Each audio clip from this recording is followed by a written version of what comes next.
Hi everyone. So today we're going to look at second order RLC circuits or second order circuits which are RLC circuits. And by the end of the lesson, just like in the case of the first order circuits, the RC and the RL circuits, you should be able to compute the voltages and currents in simple forms of these circuits when we have some switching operations. So we'll see it's very similar, but instead of solving first order differential equations, we're going to solve second order differential equations. So we're going to start back the same way. We have our simple voltage loop here, or simple circuit that we're going to switch, and we have an L, an R, and a C. So when the switch closes, down, then I could write Vs, the voltage here, is equal to the sum of the other three voltages, VL plus VR plus VC. This is my Kirchhoff's voltage law. This is, if I go around the loop, this is what I will get. And if I now replace these voltages or represent them in terms of the currents, I know VR is equal to R by the current through the resistor. I know the voltage across the inductors L di dt, and the voltage across the capacitor is 1 on C, the integral of it dt. So I could write it out in that form, and then I can differentiate it and make the coefficient of the second derivative 1. And this is a standard form. If I do that, and you could just rearrange the equations, and you'll see this is what you'll get: R on L, 1 on LC. And this is essentially what I will have to solve now, and I'm trying to find what I is. So I can assume that the form of I is k e to the st, and then I differentiate it, and I'll get s e to the st. If I differentiate it again, s squared e to the st, and I substitute that back into the equation, and I will end up with this, where I could factor out e to the st, and I will end up with my characteristic equation. And you all should know this characteristic equation from your mathematics classes in secondary school. And I could say that this is in the form here now of s squared plus 2 zeta omega naught s plus omega naught squared. So I'm simply replacing the coefficients R on L by this, and 1 on LC by omega squared. And here zeta is known as the exponential damping ratio, and omega naught is known as the undamped natural frequency, and we'll see what those terms mean when we start looking at the circuits. So once I have the equation in this form, I could go ahead and solve it using my quadratic formula. So you know the usual minus b plus or minus square root of b squared minus 4ac on 2a. So I could go ahead and do that, and I will get the solution. The general form of the roots is this. So here I have three possibilities for the form the root could take, depending on the value of zeta. If zeta is greater than 1, then my solutions will both be real and they will be distinct. If zeta is equal to 1, then this part goes to 0, and my solutions will still be real, but they will be identical. And if zeta is less than 1, then this square root gives you a complex, an imaginary result, and then the answer becomes complex. So I will have complex conjugate roots. And depending on which form this takes, depending on which form the roots take, I will get a different general solution to my differential equations. So let's look at these in turn.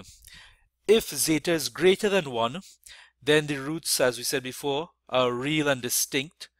Here we say the system is overdamped, and we'll see what that means in a little while. And the solution is given by k1 e to the s1t plus k2 e to the s2t. If zeta is less than 1, then the roots are complex, the system is said to be underdamped, and we could write the solution as down here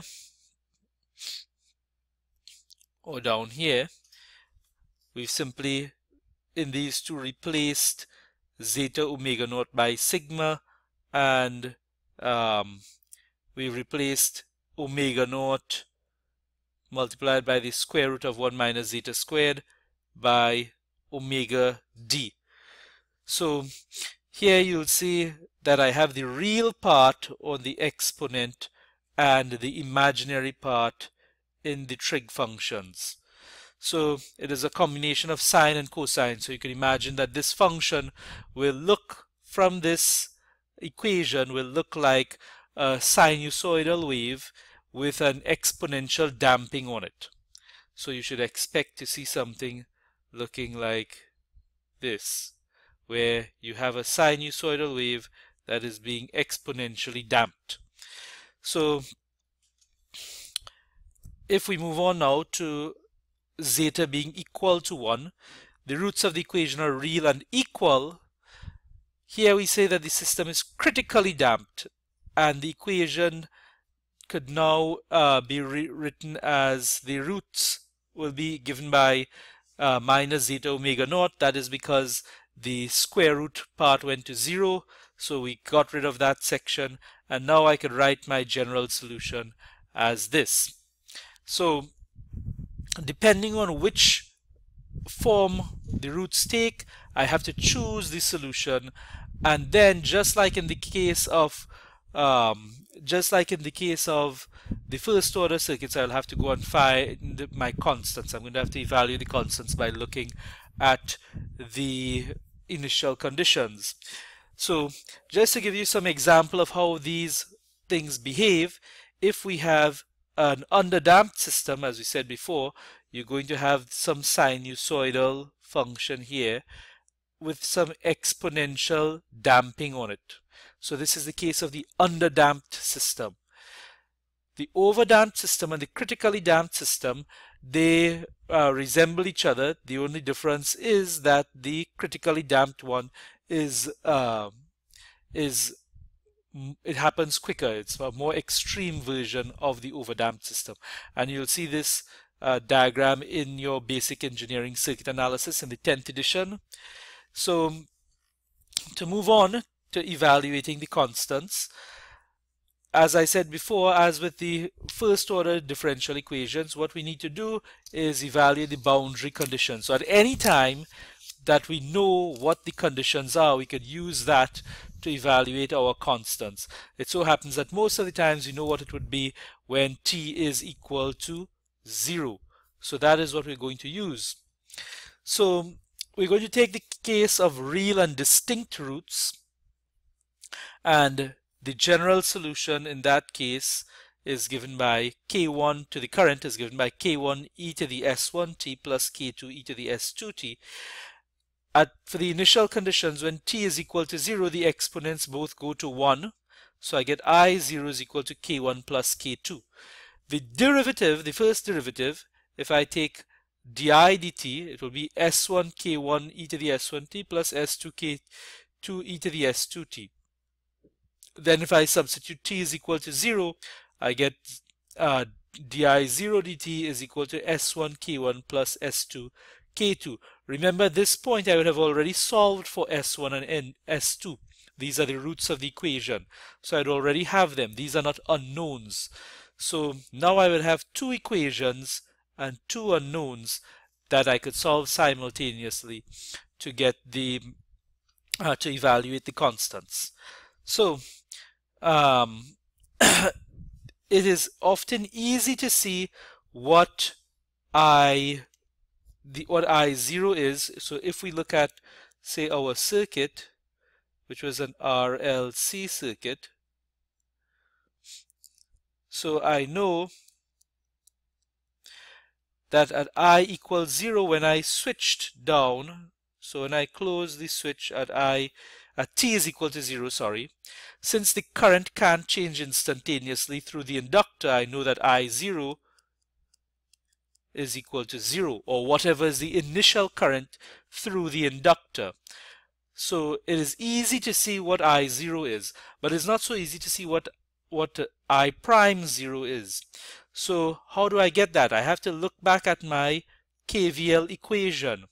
And if I look at the equation, I will see that if I substitute at t equals 0, the equation is going to look like this. Vs, which is the supply voltage, is equal to I0R plus L di0 dt plus Vc0. So this is the initial voltage on the capacitor, the initial current. If everything is uncharged, this will be 0 and this will be 0. Only if everything is uncharged. And then I could get di0 dt is equal to Vs on L.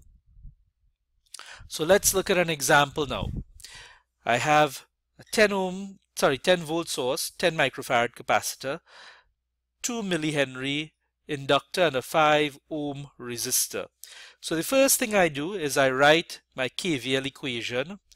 So the KVL equation will be 10 volts is equal to I T by R plus L di t dt plus the integral between 0 and t, 1 on c, the integral between 0 and t, I t dt. So this is my differential, my equation, my KVL equation. Now I'm going to differentiate that to get rid of the integral sign and turn it into a second order differential equation. So when I differentiate, the 10 of course becomes 0, it becomes di dt, di dt becomes d2i dt squared, and the integral becomes it. So here now I have my second order equation, and I'm going to make the coefficient of the second derivative 1 by dividing throughout by L. So I have it now in this form. If I substitute the values, I get this, which is the characteristic form. So I could substitute using S. So S squared plus 5 on 2 by 10 to the minus 3s plus 1 on 2 by 10 to the minus 8. And this is of course of the form S squared plus 2 zeta omega naught S plus omega naught squared. So I could actually calculate what omega naught squared is, what omega naught is, sorry, by just taking the square root of this value here, as you can see here. And I could calculate using the coefficient of S what zeta is, because now I already have what omega naught is, and I get the value of zeta to be 0.1768, which is less than 1. So if it is less than 1, that means the system is underdamped and I should expect complex roots. So since I know the roots are going to be complex, I could write my general solution to the current using the roots that I solve for using my quadratic equation, and it will be in this form: e to the minus zeta omega naught t plus k1 cosine of the imaginary part plus sine of the imaginary part. So you'll see here, when I substitute the values, this minus 1250 here comes from the real part of the roots, and the 6.9597 by 10 to the minus 3 comes from here, right? So the minus sign is not included anywhere in there. Good. So now I have this form of the equation and I need to find K1 and K2. So what I'm going to do now is look at my boundary conditions. In this case, I'm going to look at when t is equal to 0. So when t is equal to 0, this exponent goes to 1. I'm going to have cosine 0, sine 0, because these are all multiplied by t. So I know cosine 0 is equal to 1. So I'm going to get this is going to go to 1, and this is going to go to sine 0, which is 0. So I'm going to get I0 is equal to K1. And if I differentiate this to get di dt, I will end up with this equation down here. All of this down here is the derivative. And then if I substitute again t is equal to 0, it's going to get rid of the sines and leave the cosines. So I'm going to get K1 plus K2 multiplied by 6.9597. So here I'm going to end up with di0 dt is equal to 1250 K1 plus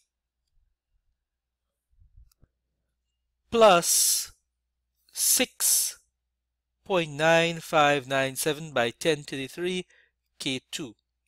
So that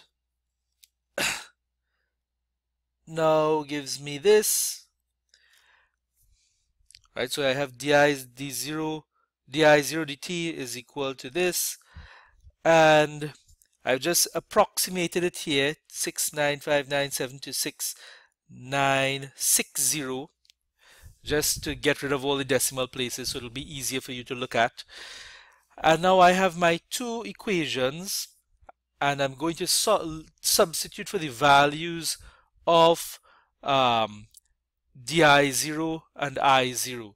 So at time 0, if the capacitor and inductor are uncharged, then I know IL0 is equal to 0. So I0 is equal to 0. And since I have, if I go back here, all the way back here, where is it? All the way back here, I0 is equal to K1. Since the inductor is initially uncharged, then I know I0 is equal to 0, so K1 is equal to 0. And since K1 is equal to 0, then di0 dt, if I go back, which is 1250 minus 1250 K1 plus 6960 K2, this is also going to go to 0 and leave me with 6960 K2. So now I have evaluated K1, I need to find di0 dt to get K2. So I look to my KVL equation, and I could substitute for I0 and VC0. Assuming the capacitor is initially uncharged, I could write VC0 is equal to 0, and I0 by R will be equal to 0 since I0 is 0. So then I get 10 is equal to 2 by 10 to the minus 3 di0 dt. di0 dt is equal to 5 by 10 to the 3. So I could substitute that. 5000 is equal to 6960 K2, and I could solve for K2. And then when I put this back into my original equation, since K1 is 0, it got rid of the cosine term, and now I'm left with only the sine term with my substituted value for K2. So I hope you were able to follow that. By now you should be able to solve these simple circuits with RLC combinations and using your second order differential equations. We only really looked at the one example where we had just a homogeneous equation. You could also have examples where you need to use a non-homogeneous solution, and of course then you'll have to solve it with your complementary and your particular solutions, and I'll try to post up an example with that. It's not very different. When we look at these circuits, they usually have DC sources, so that means the particular solution is a constant, so you're usually just adding in a constant to your general solution.